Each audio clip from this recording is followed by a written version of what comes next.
Hi. This week's Torah portion is Trumah, which begins in Exodus chapter 25. Trumah means gift or contribution, and it refers to the donations that the Jewish people brought to build the traveling tabernacle that accompanied the Jewish people throughout all their years of journey from Egypt to Israel.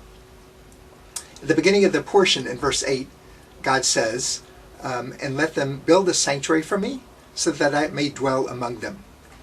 Although the verse is focused on the sanctuary we're building for God, for service toward God, it's interesting to note that at the end of the verse, God doesn't say, so I may dwell in it, but rather I may dwell among them, among the Jewish people.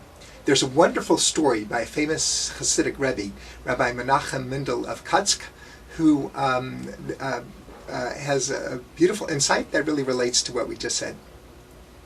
The story goes like this. He approaches someone who's near him and says, where does God reside? And the person looks at him and says, what kind of question is that? What do you mean? God's glory fills the whole universe. And the Rebbe responds to him, no, I'll tell you the answer. God resides, God dwells wherever we let God in. And that's our challenge, to let God in.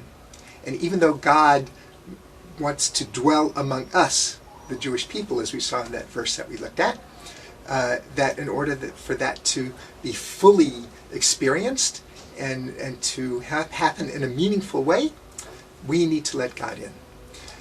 This week also is, on Wednesday and Thursday, is the beginning of the Hebrew month of Adar 1. In a few weeks we'll be welcoming Adar 2, the second month of Adar, which we add in years that are a Jewish leap year. So may it be a great new month for all of us, and have a great week.